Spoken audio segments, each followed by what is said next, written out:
አብራም አንተ አትከልክለው። በቃ ልቀቀው። አቤል አብራም ከማውለቅ በፊት ማለት ነው ቀድማ አስተው ይኸውልህ፣ ይሄ ተንበርክከ ያረክላት ቀለበት ነው።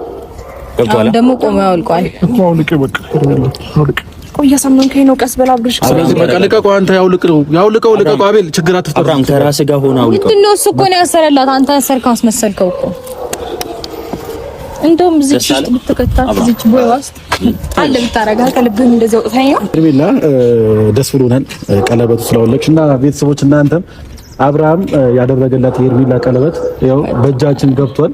እንግዲህ አውጥተዋለች ማለት ነው። ስለዚህ ካሁን በኋላ አብርሃምና ሄርሜላ ተለያይተዋል ማለት ነው። በቀለበቱም ሆነ በምንም ልትይዙ አትችልም። መውለድ ካልቀረ ጀግና መውለድ ነው አሉ እነሱ ማለት ነው። ጀርስ ወዳታ አከሲጋ አከነ ሩታ ኪነ ጀግና ታም ባየን አጃብሲፈዴ ባየን ነዲብዴቹዳ akkuma inni qalabatii sana gugguufee itti kaa'ee jechuudha. Hadha dhaabattee jechuudha. Irra dhaabattee kaameraa qabattee irra dhaabattee jechuudha. Akka inni akka Abrahaam quba Hermeellaa irraa qalabatii sana baasu gootee jirti. Ruutaa baga gammaddee warra Ruutaa gama gargaartanullee wayin immoo deeggartanullee baga gammaddanii isiniin jedha. Maaliif bakka tokkotti namni barumsa irraa fudhata. Maaliif gaafa nam tokko kahee jireenya namaa kana keessa gaffee giidhoodhaan bakka ammaallee namaa jedhee jireenya namaa keessa galee macarrashaan namaa kanuma ta'e mul'ata jechuudha. Hamma Hermeellaanii waagaa isii argattee yookiin immoo waan isiidhaaf ta'u argattee jirti jechuudha.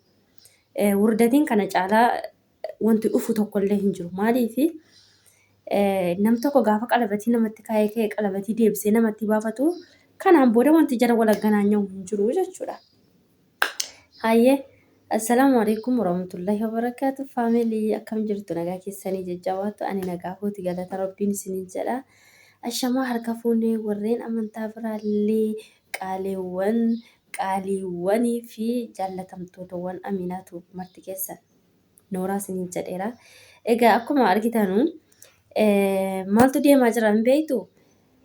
Waa'idhuma Abrahaamiif Ruutaa Hermeellaa bakka Ifreem naaman jaruma waa'idhuma jaraarraa tokko irraa isinii waliin dubbachuu dhufe. Innis immoo maal yoo jettanii Abrahaam kanaan dura akka Hermeellaadhaaf qalabatii kaa'een hin beekna. Har'a immoo qalabatii sana deebisee itti baafatee jira. Ruutaan dhaabattee akka inni qalabatii sana irraa baasu gootee jirti. Qalabatii itti baafatee jira Abrahaam jechuudha. Egaa baay'ee nama gaddisiisa, baay'ee nama dhiphisa. Maaliif beektu gaarabbii dubbachuudhaaf ana hamma har'aatti Hermeellaatti nan aara malee jechuudha. Baay'ee amma kana isiidhaaf nazan hin ture. Garuu har'a immoo gaafa nargu gaafa inni akkasitti harka isii micicci godhee akkasitti qalabatii itti baafatee naan isiin akkasitti boossu gaarabbii garaana nyaatte. Maaliif garaana nyaatte yeroo isiin akkasitti qalabatii erga itti baafatee kee akkasitti boossu?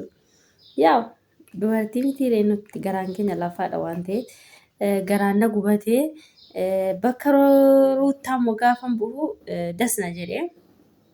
Maaliif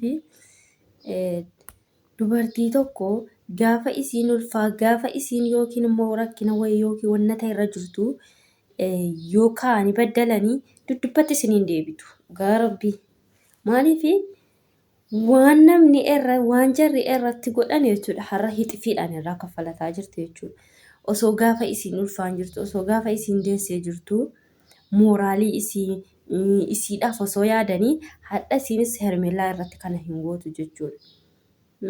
Garuu Hermeellaan sa'aatii sanatti hatta Abrahaamiif yeroo kennaa hin turre jechuudha. Bakka yoo inni mucaa arguudhaaf karaa Ruutaa riqee maallamiin maxxaa talaayitaachuu haala ምናምን jettee jechuudha.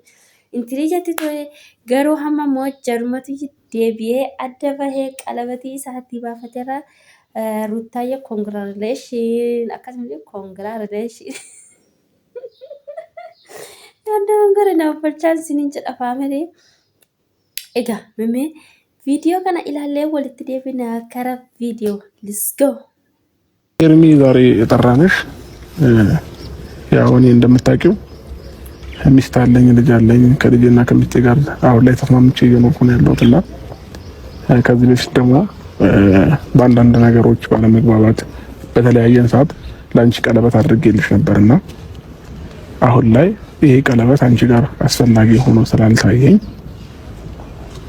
እኔም አሁን የራሴን ህይወት እየኖርኩኝ ስለሆነ ያደረኩልሽን ቀለበት እንድታወልቂ ብዬ ነው ዛሬ የጠራንሽ ማለት ነውና ከዚህ በኋላ ይሄን ቀለበት ስናወልቅልሽ አንቺም ከህይወታችን ወጥተሽ ለራሳችን አብርሃም አንተ አትከልክለው። በቃ ልቀቀው አቤል። አብርሃም ከማውለቅ በፊት ማለት ነው ቀድማ አስተው ይኸውልህ፣ ይሄ ተንበርክከ ያረክላት ቀለበት ነው። ገብቶሃል? ደግሞ ቆሞ ያውልቋል። አውልቄ በቃ አውልቄ ሄርሜላ ከምናማ ዘንሲፍት እናንተ ወዮ ወዮ ወዮ namni qodaa namaatti moqqate narraabatu jedha Oromoon. Namni waa namaa fudhate kunoo akkasitti deebisa kaama cirrashaa. Yaa Rabbi dhuma keenya nu qajeelchi gaa. Dhugaa dhufachuudhaan namaa zansiiftu wallaahi. Gaafan akkasitti harkasii micciiree akkasitti yoofatu miskiin. Innaa wanti godhanu hin jiru kaa namni waa namaatti moqqate narraabbatu jedha Oromoon. Siiti of safsaaddee jireenya isii kan biraatti fuudha malee hamma qalabatiitti baasisiisaniiru. Abrahaamiin harka keessa galfatanii jiranii jechuudha. Amma sa'aatii kana jirri akka fedhan ashkarakararanii Abrahaamiin jechuudha. Viidiyoo kanarratti immoo maal nu badhe beektu Abrahaamiin viidiyoo kanarratti sirrii jira hammaaf. Yaanne akka duraanii sana yaanne tizaazii jaraatiin ምናምን በቃ የሆነ ልስልስ jedhaan jiru. የሆነ በቃ ትንሽ በቃ ነቃ ብለዋል መሰለኝ። xiqqoo waan fooyyaa አይነት fakkaata. ብቻ gaafannillee bareechee baree karaa fayyummaa isaatti deebi'ee akkuma kana roottaa wajjin itti fuufee nu gammachiisuun isiniin jedha. Hamma karaa viidiyoo jira laallaa viidiyoo jira ilaallee walitti deebinaan isiniin jedha faamilii warri mana kanaaf addisii taatan laayik sheer sabskiraayib gochuun dagatina.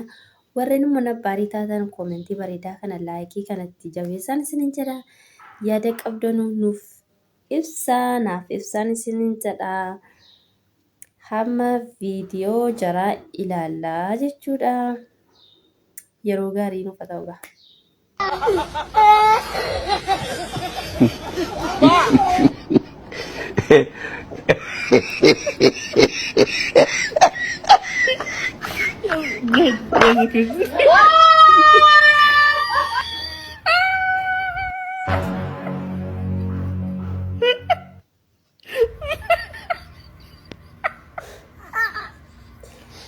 والله رحمة